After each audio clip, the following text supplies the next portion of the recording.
Hey, welcome. My name is Outline Man, and welcome to the podcast. This is going to be our first episode. We're going to basically be talking about RPGs that came out this year in 2024. I got five of them that I'm going to go over. These are the five that I have actually been playing. So let me look at my list right here. We got Persona 3 Reload, Final Fantasy 7 Rebirth, Unicorn Overlord, Shin Megami Tensei 5 Vengeance, and Trails Through Daybreak. So little bit of background with me. So RPGs is like my genre that I like. I have a gaming channel. This will be placed on my gaming channel, but I don't cover too many RPGs on the channel because they take hours and hours to play. So most of the time I play them in my own free time to relax. But I do want to put on some of my thoughts about these RPGs because these RPGs are, I don't know, it's something about leveling up in the games that just make you feel like a winner sometimes. I don't know what to say about it. I don't know if everything is so difficult or what, or the game just make it easy. I don't know. But the RPGs, things be cool up in the RPGs. Anyway, so the first game we're gonna talk about is Persona 3 Reload. Okay, so there will be a whole bunch of like crazy things being said in this too. So spoilers, you've been warned. I will be discussing these games and my thoughts on them and where I'm at it. So there will be spoilers in these games. So bear in mind. But a lot of these games I didn't complete, so there won't be too many spoilers because I didn't get to the end in most of these games, if not all of them. So anyway, let's talk about Persona 3. So if you're familiar with the spinoff of the Shin Megami Tensei franchise, which is the Persona series, we've had Persona 3 throughout the years, but Persona 3 never really got like a good version. So the first game they had was Persona 3, which it was fine. They made the social links for the first time and they got away from a lot of the things that Persona 1 and 2 did, which Persona 1 and 2 did some things. So they got the calendar system and they got the social links and everything. And the game was all right. It wasn't too bad. You could not control those characters for nothing. So that was kind of bad. So then we got another version. We got Persona. I don't know if we got Persona Fest first or if we got Persona 3 Portable. But so now here's where things diverge. So we got this version on the PSP called Persona 3 Portable. Now here, everybody was like zooming through the thing. It was like one of those app games. Like you couldn't really see the character models do anything. You saw your character just chilling, and then you would click over there, get in and out, and then you couldn't really see cutscenes too much. So I don't know what was going on with that. But they did some things that people actually wanted back. They let you have a female protagonist where you got to do social links with the guys, and you got to, it changed the story a little bit. It was weird. You could actually even save a certain character, which I won't mention because, hey, that might be a spoiler that I'm not going to touch. So it was kind of crazy. So then you also were able to control the characters. Thank goodness. I'm like, I can control the characters? Finally. Part of the reason why I was losing in the old games because I just couldn't control those jokers. Those characters was doing Mary and Karen. They was buffing bosses. They was doing anything. It was ridiculous. So that's good. But I couldn't get into the game. I was like, man, I can't really see these characters. I don't really believe they doing anything. The cutscenes falling flat. Some of the voice actors didn't change. It wasn't so great, in my opinion. But then they made Persona 3 Fest, which added new content called The Answer, where you had like an epilogue where you got to do more things in it, and it advanced the story. However, for whatever reason, this game did not carry over the thing where you got to control the characters. I don't know why that happened. They just did not let you control these characters. So it had better graphics, looked good, but you could not control them characters. So it was not so great. So anyway, so now we flash forward to all the way in 2024, where we finally got Persona 3 Reload. And now in Persona 3 Reload, I guess we reloading. Hey, everybody was like, hey, how they gonna do this? Are they gonna take the best parts from Portable, and are they gonna take the best parts from Fest and shove it all into the same game? Maybe. But what we really got here, which was kind of funny, was Persona 3. But you can control your characters. It was hilarious. So it's like we had advancements from both of those games, and this game decided not to put any of that in there. It was kind of weird. Some of the cutscenes were a little bit different too. I was playing it and everything, and I was like, wait a minute. this game taking a long time to start. I don't remember Persona 3 taking a long time to start up. That was one of the games that started up pretty quickly out of all these games. So I'm like, man, what's going on here? I'm watching cutscenes after cutscenes. This ain't right. These games are supposed to start a lot faster than this. Then you get the cutscene, then you realize that, oh, okay, so we changed up some of the animated cutscenes and we made CGI cutscenes, which is fine. That's not that big of a deal. And they basically have graphics that are like better than Persona 5. People keep saying it's comparable to Persona 5, but it looks better than Persona 5. Like, I will give it that. And man, the Tartarus, they revamped the Tartarus. It looks better, but it takes forever. So like, I was playing this game, and then man, the Tartarus was just taking a long time.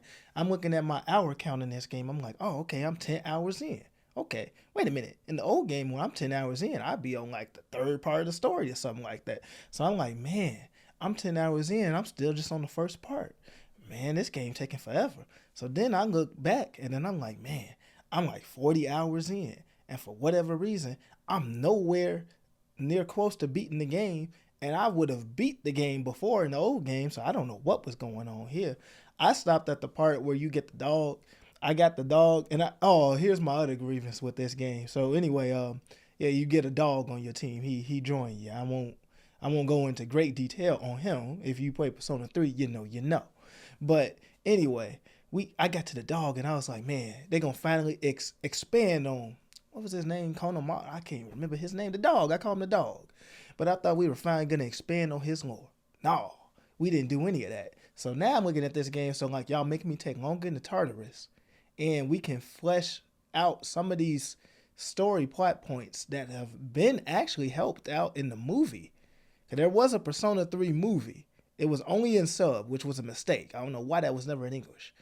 But they kind of expounded on the world a little bit. So we got this graphically overhauled game. And they made some changes to these characters and deliberations. But we just could not get more explanation on these characters. So we're going through the game, Tartarus. All right, I did the Tartarus. Now it's time for the story. Okay, well, the story ain't what's going on here, story? This coming out of nowhere. Like, what's going on here? Okay, but this character did this off screen. Why can't we show it? Like, we are in this time period where we need to show this stuff, not say it happened off screen. And then Akihiko, oh man, we changed Akihiko's voice. But they changed everybody's voice, so that's fine. It's weird at the beginning. You get used to it.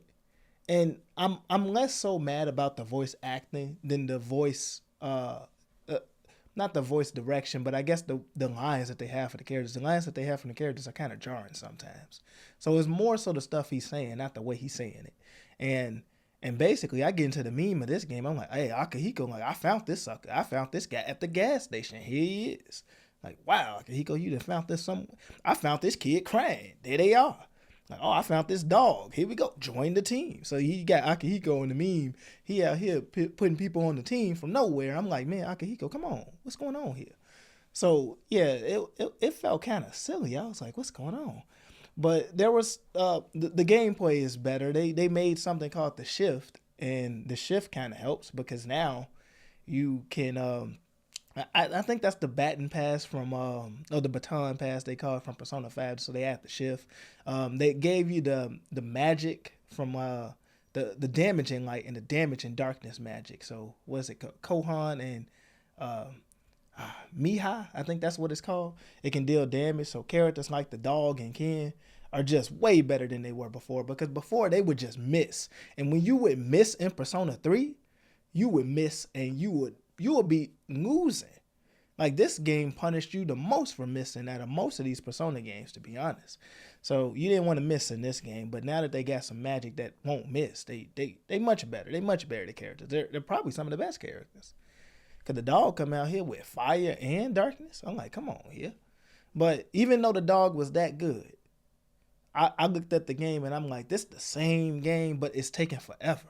So I put the game down. I stopped right when I got the dog. So I didn't get too much into it. I know there's more stuff I could be saying. The graphics are better. The voices are completely different. Some of them do an okay job, but they changed the way the characters fundamentally were, changed character arcs. Yet the story is the same. So I don't know how that works. It's a weird thing to do. I mean, weird thing to see. So you really have to play Persona 3 and then play this to really see. But if you want to play this first, to go for it. It's a good game to play. It's not a bad game. Oh, and then the final part that I have to say about this game is when we get to the DLC. Oh man! So we were wondering like, are we gonna get the female protagonist from Persona 3, or are we gonna get the DLC for the answer? Are we gonna get the answer in this one? So they told us basically, well, you're gonna get an answer, all right. You're gonna get the answer that says you're gonna have to pay $30 by September. So wait a minute, this game dropped in February, early in February, if I remember correctly, and they talking about DLC for the answer, and this is a remake. This don't sound right. This sound like that DLC should have been included in the game. I don't know what's going on. So y'all said beat Persona 3 and just wait. So me, I'm probably, since I heard that and I didn't beat it, I was like, all right, let me just wait till September or close to that. I'll probably beat it by then. And here we are in August, and I still haven't really picked up that game. So we'll see. But that's exactly how that game went. So it's kind of weird that that game is, doing stuff like that. That doesn't make any sense at all. And that's Persona 3 Reload. Oh yeah, they actually added this new mechanic too called Theurgies, where the Theurgies, they give you, I guess, super moves. They give them super moves. Like, people want to say it's kind of like the mechanic from Persona 5 where they give you the, I forgot what they gave you in there. The showtimes? Yeah, the showtimes where they had like team attacks with people. But this is not the showtimes. Because if I remember correctly, the showtimes can only be done if you like exploited a weakness or something. I don't really remember. It's been a while since I played that game. But this is the Theurgies. These basically trigger when the characters have their own mechanic and way of playing the game. Some of them I just seen them trigger despite their own mechanic. I just seen it happen. But generally it goes faster if you employ that character's gameplay loop strategy. And then they get this ultimate move that might heal people, it might attack people, it might deal some damage and ignore resistances, it might do any of those things. And that's pretty much their way of going about dealing with the enemies around. So that was the Theurgies. They're super moves, I guess. They just got special ultimate attacks. And I don't know if they're going to keep doing that. Oh, they did add one new thing, too. I should have been talking about this. The rewind feature. The rewind feature was cool because the rewind feature lets you take back mistakes that you may have made. Now, considering how this game has a Tartarus and this game is overarching, it doesn't really help because what'll happen is you'll have to replay all of this stuff. So using the rewind system still isn't very beneficial because of that. So that's not very useful. So now let's talk about the next game. So this game was a big game that was coming out. This was Final Fantasy VII Rebirth. Now, in Final Fantasy VII Rebirth, this was like the sequel to Final Fantasy VII Remake that came out on the PS4.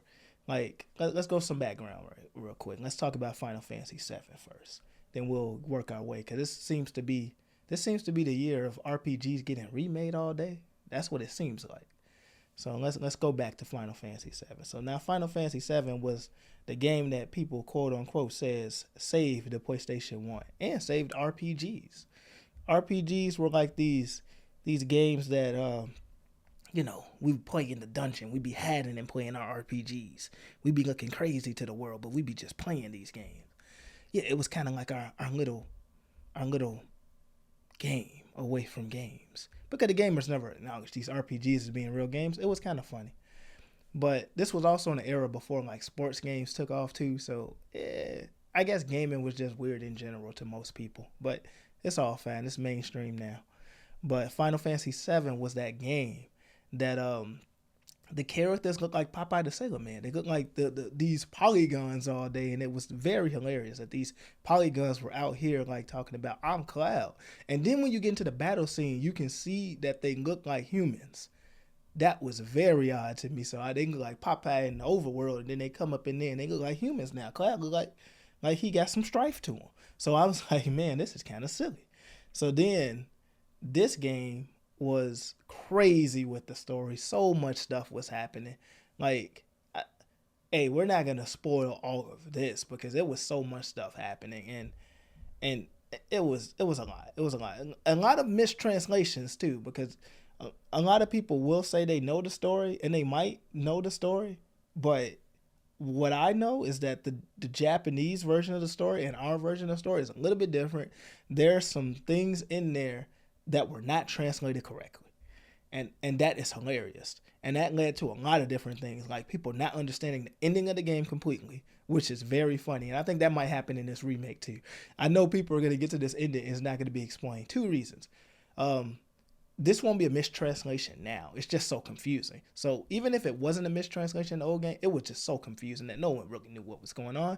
Like, the story is good, but then you don't know what's going on by the time it's over. So I don't know if we can really say it's good. It's well told. It's a well told story where there's a lot of mystery and intrigue around the setting and everything. And the materia system. Oh, the materia system is the best system ever. Like, when they made the materia system, they made a great system. Like, basically you have these orbs, and these orbs are your way to do like magic and abilities. And you can level up these orbs. You can pass these orbs on to somebody else. Hey, here's your material. Go ahead and use it. And it's cold. That's one of the greatest things they ever could have did was make that materia system. It was fantastic. But I don't know why I say it fantastic like that. But let's get to the remakes. So the remakes, they took a long time to come out. And it was funny how the remakes got talked into this world, because I remember when the remakes was being dropped, it was a trailer, and the funny thing about that trailer too is like we were over here waiting on Kingdom Hearts 3, like when we getting Kingdom Hearts 3, we've been waiting on Kingdom Hearts 3. And then we see Final Fantasy 7. We see Cloud just walking with the Buster Sword, and we see Barret, and we're like, oh, they probably about to make a movie. And then they say Final Fantasy 7 remake, and then we see Tetsu Nomura up in the audience. He over there chilling. He like, yeah, they go Final Fantasy 7 remake. I didn't know Square Enix would ever do it. I know I drew Cloud, but let's see who gonna direct this one. And then it say directed by Tetsu Nomura. You see his eyes pop out of his head. Like, man, they didn't even tell him he was directing it. But anyway, so that's one of the reasons why some stuff had happened right there. He's like, I'm directing Final Fantasy 7 remake? Why? Anyway, so you knew Kingdom Hearts 3 was about to suffer when that happened. But hey, Final Fantasy 7 turned out to be great. And Kingdom Hearts 3 turned out to be something. It turned out to be something indeed. But anyway, so now the first remake came in on the PS4, and then that remake was cold.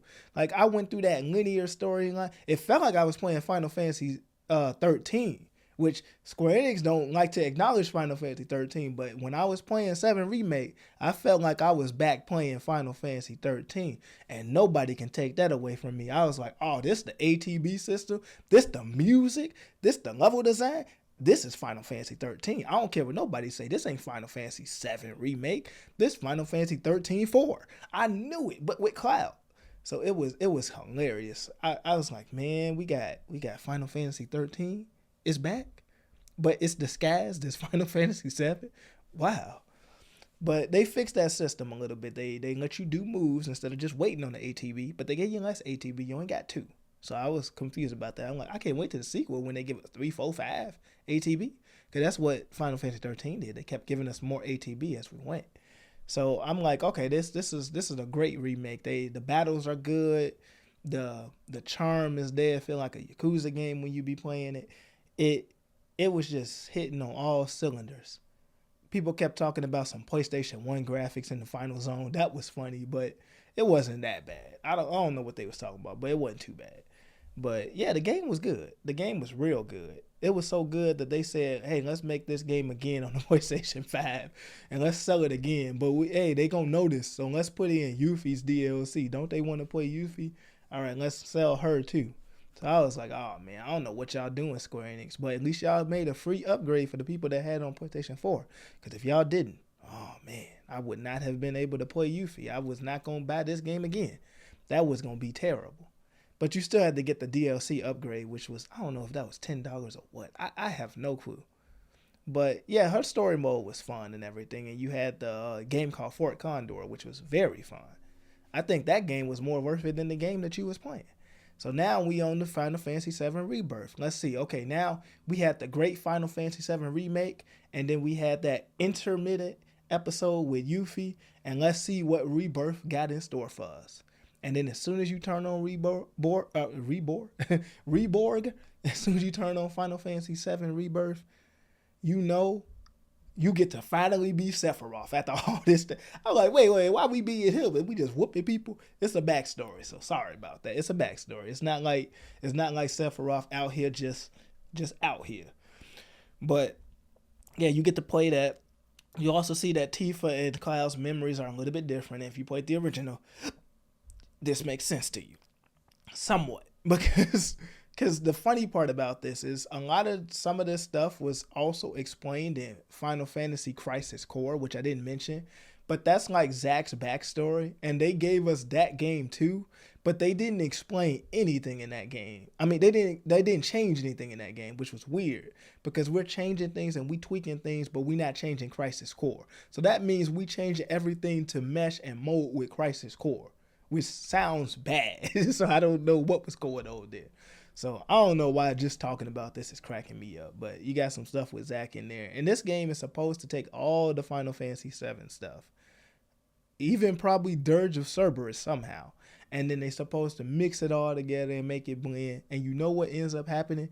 Like, this is something I didn't talk about at the end of Final Fantasy VII Remake. It was great up until Tetsu Nomura started Tetsu Nomura. So if you play Kingdom Hearts 2 and then you beat Final Fantasy VII Remake, you saw some things. You saw some of the funniest things ever. You saw the Xemnas fight. You saw Sephiroth jump down with some buildings and start distorting reality. And it was the funniest thing ever because I'm like, wait a minute. This is Kingdom Hearts. What's going on? This ain't Final Fantasy no more. This is dipped. This is what happened when you let him direct. He said he need to make Kingdom Hearts 3, so he throwing Kingdom Hearts 3 up in here. It was the funniest thing ever. So I'm over here like, this is funny. So I'm like, oh man, what Rebirth gonna do? So long story short, I can't really super spoil Rebirth for you because I did not beat Rebirth. This was another RPG that I got in there and I just did not finish it because this game was so much grander and bigger than than the remake, that they added so many things. And I'm the type of guy, when I roll through an RPG, I don't just roll through an RPG. I go in there, complete everything, get everything up in there. So sometimes if it's going to take me a while, just know I done did everything by the time I beat it. And that's what I'm doing. I'm working my way. I still play this one from time to time. I work my way. I do a little bit of Queen's Blood, the card game. I did know that card game was there. I did get really good at the card game. Hint, if you want to get good at that card game, do learn and take advantage of destroying other people's cards so that you can plus and get benefits from it. Once you start doing that, you can't really be stopped. You just will steamroll these characters and you will be the best. Because if you don't do it, what'll happen is the enemies will do it and then the enemies will steamroll you. So it's like you either steamroll them or they steamroll you. And that's how Queen's Blood worked. But it's an okay card game. Everybody's saying it's the best card game ever. I don't really believe that. That sounds like we reaching a little bit. But what would make us believe that a little bit is if we had like a multiplayer mode with Queen's Blood where you could make your deck go online and fight somebody else that made their deck in it. Then we'll see, because maneuvering around the computers ain't that difficult. It's not. It's funny. Once you make a deck that's good enough, you just steamroll these suckers. They going. So Queen's Blood was great. They added a lot of cool moments in this game. It's just, here's how Final Fantasy VII Rebirth failed in my experience. These towers, this explore the world, getting these chocobos was, oh man, it was one of those things where it was so hard to just get to point A to point B in this game. And then when you leveled up, this was the first thing I noticed. When I started leveling up, I was like, wait a minute. My materia is not leveling up. I don't know what they expect me to do with materia that's just not leveling up. This is horrible. I part of the fun of this and part of the thing that we already did in Remake 1 was we leveled up the materia we wanted. So why did we get to the sequel and our materia is gone? That was bad. And if that happens, I'm messing up my mic. If that happens in the third one, and I gotta level up the materia again, I can't level up fire materia for the third time again. Well, technically for the fourth time, but fifth time if you played all the series. Like, we can't keep leveling up fire materia. Like, I need to roll into the final stages of this game with my fire materia on the ready. I can't be out here like, hey, my fire materia just needs time to get ready. No, fire materia needs to be Firaga by then. Not, I'm starting back at fire. And guess what? It's harder to level up fire than it was in the previous 2 games. That was terrible. So whoever was making the level up system for the materia has failed, because playing this, I don't know if it was just me, but I had a hard time leveling up any type of materia. Like, I would get through zones and chapters. Like, I'm over here unlocking 2 characters. 2 new characters. I done been through 7, 8 chapters. And I just finished leveling up 1 materia. And I'm like, wait, what's going on here? I should be able. I'm equipping them. There's a materia that boosts the materia growth, and this materia just won't level up, and it's frustrating, because leveling up the materia is the funniest thing about these Final Fantasy VII games. And in this game, you grind, you do a lot, you explore, and you can't level up the materia, and it's awful. Now, what I will say is they gave these characters better abilities, and their combat is better. Potentially. Their combat is different. I don't know if it's actually better. In some ways it's better, in some ways it's worse. So this has the Kingdom Hearts 1 versus Kingdom Hearts 2 issue, which anybody that's played this, it's funny how it says the same issue as those series particularly. Anybody that plays this, you remember playing Kingdom Hearts 1. Kingdom Hearts 1, you a big character and your hits are solid and you heavy and you hit the ground fast. In 2, your hits are still solid, but they're less solid, and you in the air doing combos like crazy, and then you hit the ground fast. And that combat can be better, and that combat can be worse depending on the situation. Now, the enemies just did not work out for Kingdom Hearts 1, so Kingdom Hearts 2 as a whole had better combat. This Rebirth and Remake is a little bit different. Like, it's like they fight like they did in Kingdom Hearts 1, and the enemies are tailored to it, so it works great. And in the Rebirth, your characters fight like they do in Kingdom Hearts 2. They fight really well, and the enemies don't care about none of that. The enemies are just doing whatever they want to do, and they like, I don't care if you got good combat. I'm just going to move around the board, and I'm going to super armor you, and I'm going to push through, and I'm going to not care about your combat at all. And I'm going to do my thing, and there's nothing you can do about it. And I be looking at this like, oh, man, come on, characters. Why are we doing this? What are you talking about? You just going to push through my combos, and then I'm over here doing air combos, abilities. I got magic. I got team attacks. I'm doing all of this. And this character's like, oh, I don't care. Just, you can't beat me. And I'm like, man, this game was, and you can beat them. It's just that these characters, these enemies take forever. There's strategies to beat them, but it's like there's not strategies to beat them, because it seems like you just got to grind these suckers out. And in the remake, if you knew how to deal with these characters, there was a particular way to cheese them, and there was a particular way to deal with them. And here it feels like you just got to grind them out until they go. But guess what? I can't even go into the field and grind the materia, because the materia won't level up. So I don't know what we did with this game. The progression loop in Final Fantasy VII Rebirth, I did not like. So I'm going to finish. I didn't hate this game, but there were so many things to this game that I'm like, golly, Bob Howdy, what did they do to this? What did they do to Final Fantasy VII Rebirth? What happened? We were doing so well with Remake. And I don't know if I'm getting fatigued with these RPGs or they're just making mistakes. I don't know. But we will talk about that as we proceed in this list, because the next games I'm going to be talking about, they didn't make these mistakes. They came out here good. So I don't know what happened with these 2 games, with Persona 3 Reload and Final Fantasy VII Rebirth. They both came out in February, and they both let us down in several ways, which was odd. So let's move on to the next one. Unicorn Overlord, which was a game I was stalling for the longest to play, and my friends had to just get me to play it because I was over here talking so much trash about it. I saw the gameplay, the lack of gameplay. I was like, man, this is a waiting game. What are we gonna do with a waiting game? But little background on that type of game. Some people will say it's a game similar to Fire Emblem Awakening. I don't believe that at all. Like, Fire Emblem Awakening is not even really similar to Final Fantasy Tactics, because there's the tactics games, which you will put like Final Fantasy Tactics in there. There's some other games to put in there too, and then there's strategy RPGs, which you will put like XCOM in there and Fire Emblem in there. That's its own thing. And now with Unicorn Overlord, we've had games like this before. A Yu-Gi-Oh game was like this. If you guys are looking at my channel, I play some of the old Yu-Gi-Oh games. Yu-Gi-Oh and the False-Bound Kingdom had this strategy.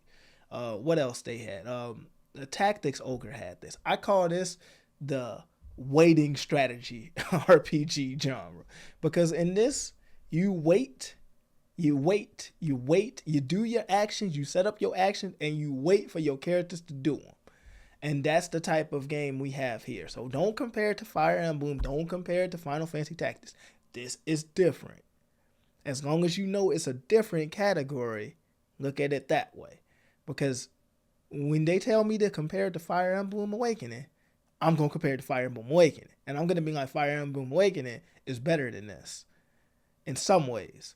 But it's not this. It's a different game. That's almost like comparing this to 2K, like basketball, like NBA 2K. Like NBA 2K is better than Unicorn Overlord. That'd be a weird thing to say. That'd be like, how basketball gonna be? I mean, real basketball might be better than all these video games. I don't know, but you gotta compare them within their own genre type. But anyway, let's talk about Unicorn Overlord. So this game came out as such a Tactics Ogre type of game, and it was really good. They did a whole bunch of quality of life things. The intro, I did not like that intro. I thought that intro was trash. Hot trash. But as soon as I got past that intro and they started me off getting those characters one by one, I thought the game was very good. It was a grindy game, but I expected it to be grindy like this. Some of the fun of these RPGs is to be grindy sometimes. Hey, it is. You guys be grinding these games and it'd be fun. It is a rewarding one. You have to grind a lot in the later stages because the enemies just start shooting past their tier. I don't know how they do it. They just do it. You get so many skills. You got so much variety when you're making your team loadouts and everything, and it's just a lot to do. Well, not a lot to do, but it's a lot of things to upgrade and build up in this game because you're also building up your town and your resources. It's a heavy resource management game. So you're managing resources, you're pouring over stats, you got your groups over there, you got teams, you got them geared to particular things. It's a very fun game. There's not much I can say on it. It has a story too, and the story is a story.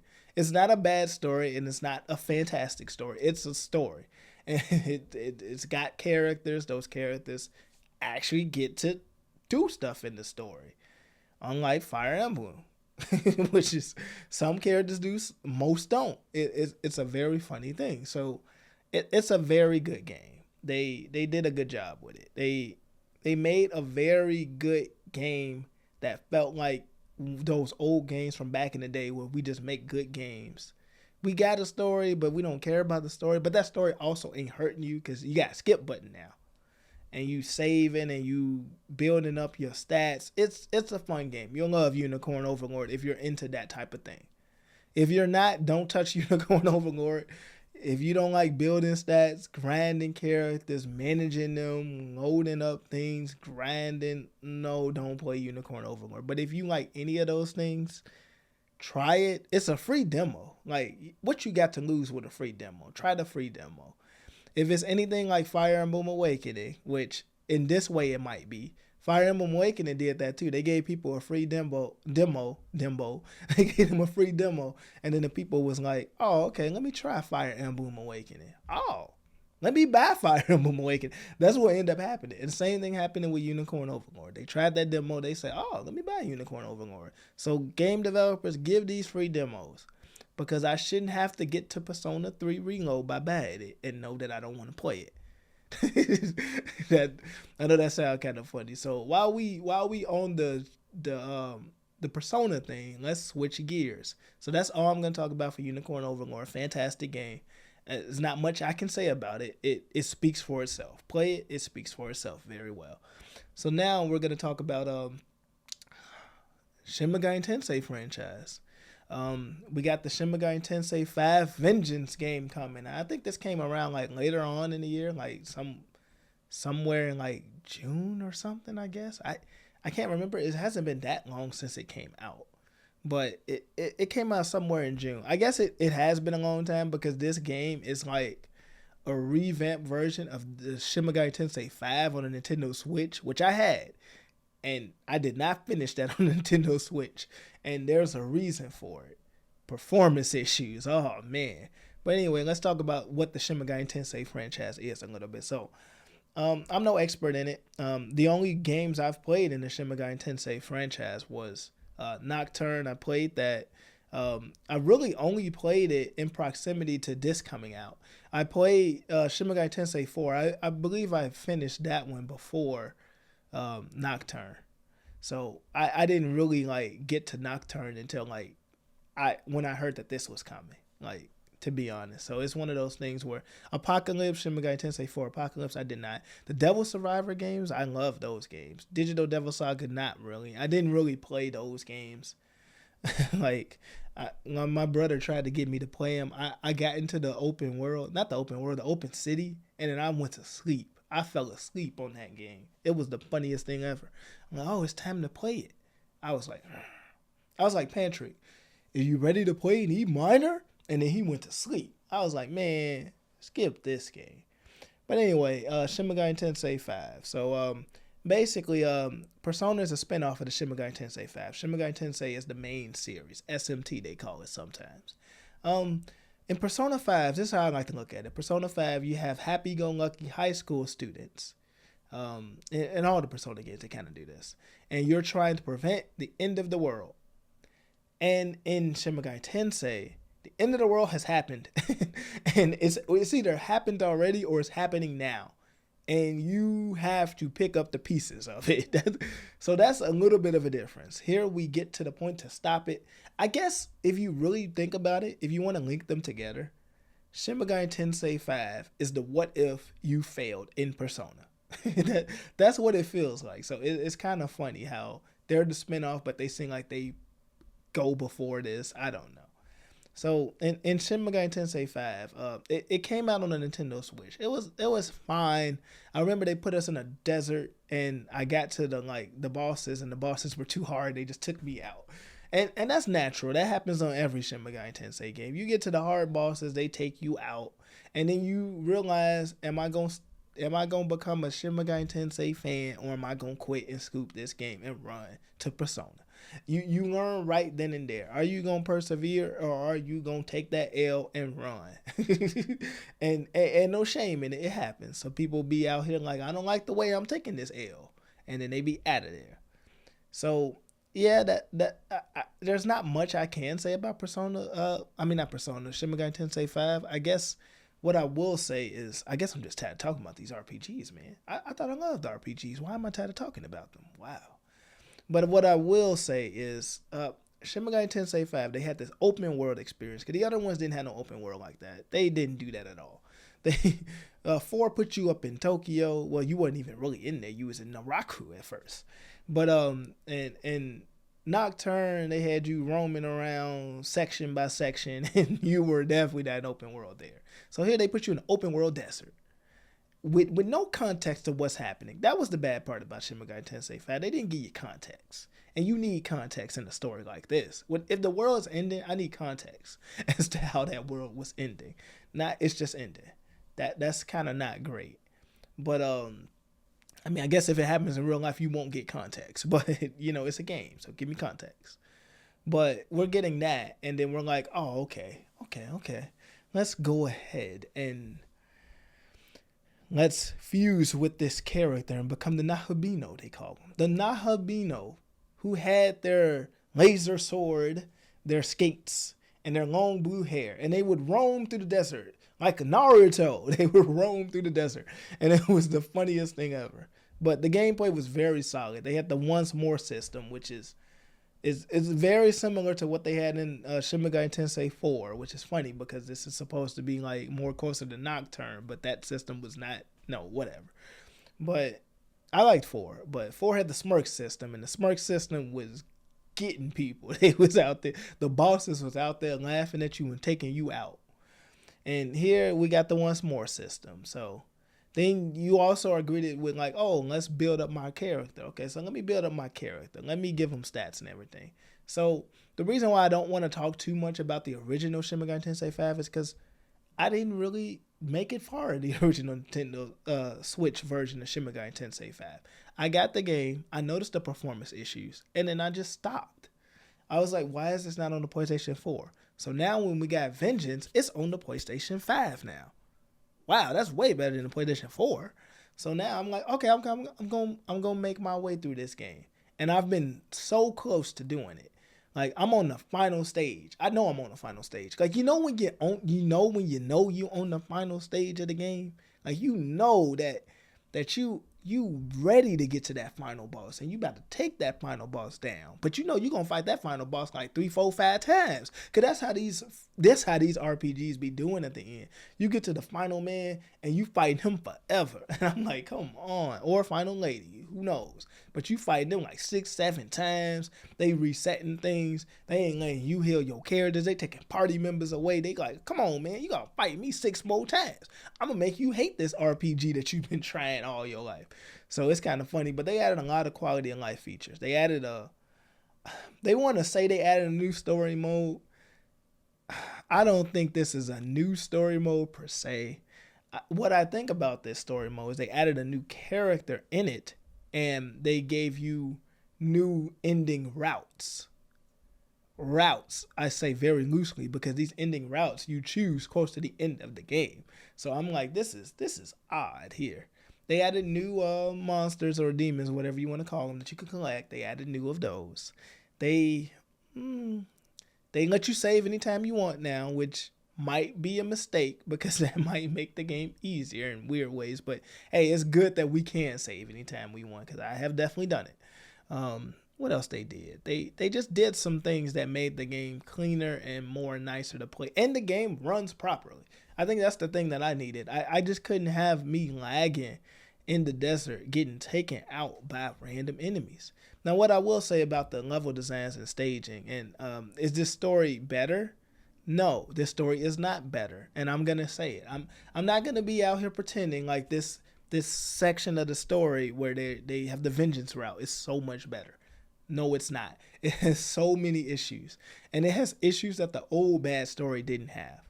So the issues with this story, which I'm gonna go into it now, you have your new character named Yoko, and you invest a great amount of time with Yoko. She's on the team almost all of the time, which is, if not all the time, she's on the team. So they were telling me that these guest characters would be coming in and out. She stays pretty much until a certain point in the game. And Yoko, you get to know a lot about this character. And you know what I will have to say about this? That's good. Do you know what's bad about it? Well, none of it matters. Because no matter what you said or spent and talked to about this character, she was going to do what she was going to do anyway, despite all of it. So with that said, it doesn't matter if I spend any time with this character or talk to this character or any of that, because she's going to do what she's going to do anyway. And that's bad. Because at least what I can say about the old characters, even though they were horrible too, they sucked too. But the one thing I will say about them, to a lesser extent, Tao, is that talking to them felt like they were deciding their ideology, and they were at least trying to figure out what lane they were going to go in, opposed to this character going in whatever direction she was going to go in anyway, despite what you did. That was terrible. So at that point, I don't really need to spend time with this character if she's just going to do what she's going to do regardless of what I did. That was bad. So I thought that was not great. And that time could have been better spent with integrating the other characters instead of this new one to give us no agency, and like there was no route where we could have made her give up or want to be a good character. There was no route like that. She was just bad. And the game warns you about it. It said, this lady is bad. Will you take her hand? And then we're like, oh yeah, she won't be too bad. She was. So skip that character. Like that character's not character. It's a good character. Well, the interactions with that character is good, but how that character turns out in the end overrides all of it. So it's not so great. But Shin Megami Tensei 5.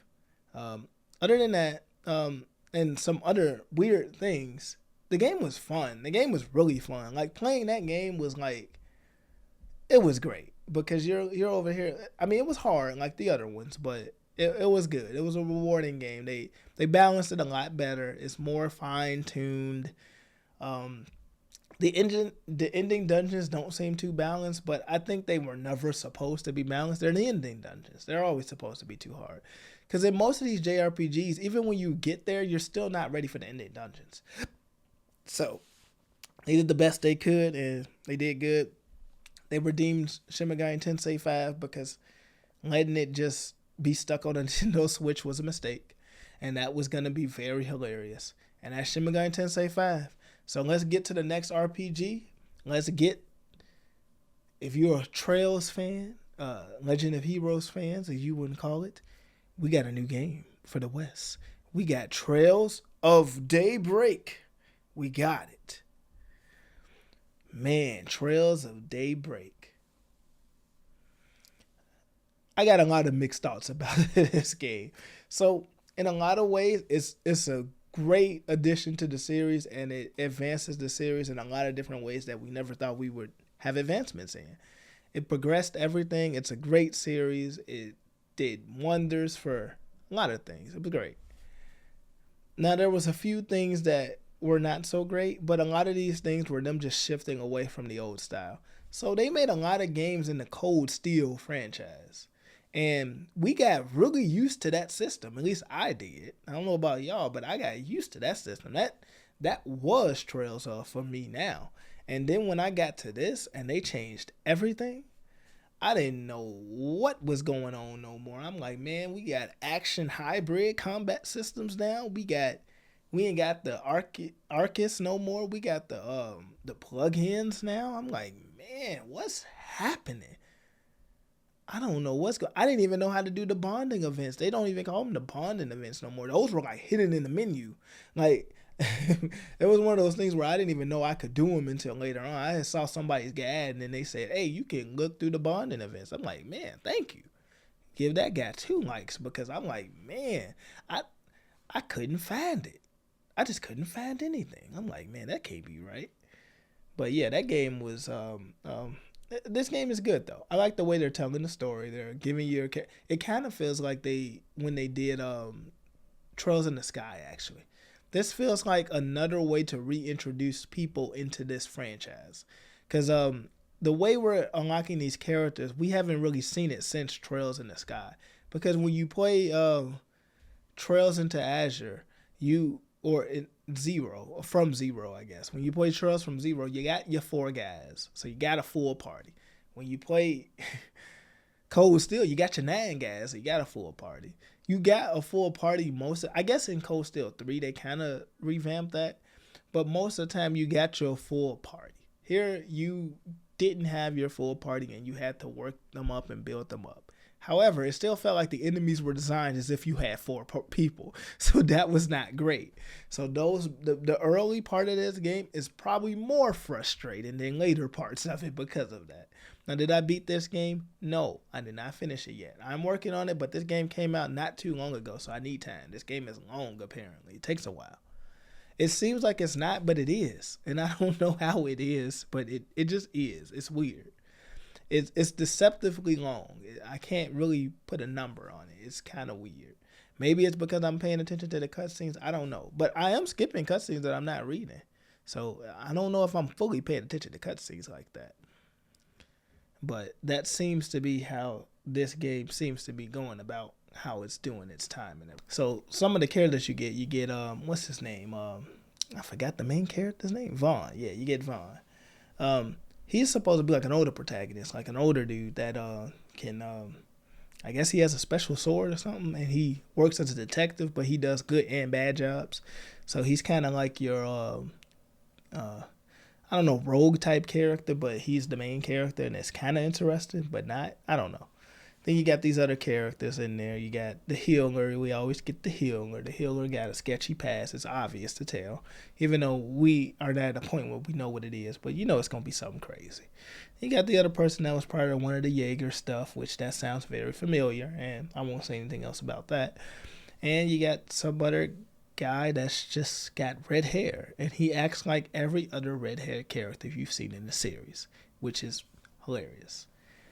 And then you got, those are like your first four. And then you got the other people that they show up eventually when the story starts to throw them in there. And I guess that's about the combat. Oh yeah, they got the hybrid system. So we got the action combat and we got the turn-based combat. Now the action combat ain't there yet. Like, from what I've seen, it's not there yet. It has like one move you can do and then like a special move and then dodge, and it just ain't there. It I don't know if it really speeds up things. I guess it does, but it feels like it doesn't speed up things. It feels like they slowed down the combat to like how you can beat these enemies to make it feel like it speeds up the combat. That's what it looks like to me. So I wouldn't actually say it speeds things up. I mean, it speeds up this slowed down combat. It's weird. It's a very weird thing. But the story is good. The story is real good. The animations are better. Characters are pretty good from what I've seen so far. It's a pretty good RPG. I have to get farther in it before I can form better thoughts about it. But it's a different direction.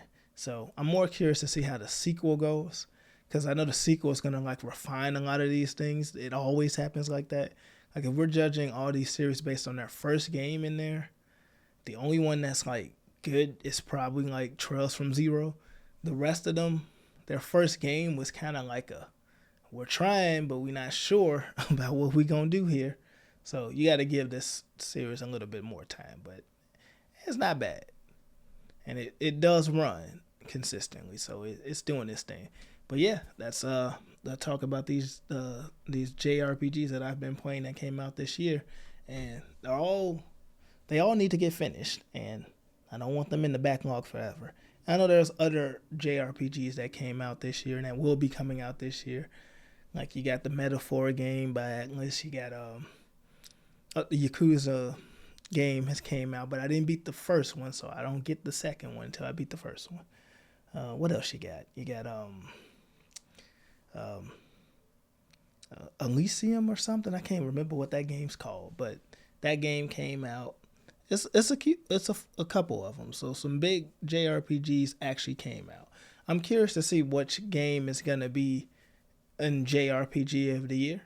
That's gonna be curious. I have a feeling that most of the games I mentioned already will probably be on that list. So let's see what actually wins, right? I don't know what you guys think will probably be on the list too. If you have any thoughts about what you think is going to be like the best JRPG of this year, like did you agree with some of this stuff? Did you disagree with it? Go for it. It's all opinion. Everybody plays these games. They take different things from it. They like different things from it. They hate different things from it. But ultimately, if you play in the game, you like it more than you hate it. Because you don't play these JRPGs and you just hate them. That don't sound quite right. Not with this genre. You like them. If you're playing them at all, you probably like them. So that's my thoughts on these JRPGs, and this was my first episode on one of these podcast things. Let me know if you want to see more of these. This was just an excuse for me to just ramble and talk.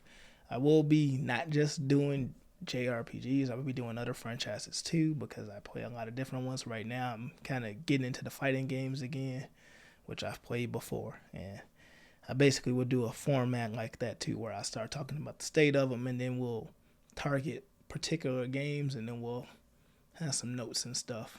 But I need to beat them first, and then we'll discuss them.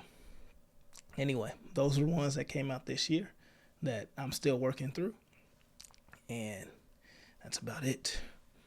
I am Outline Man, and I'm out.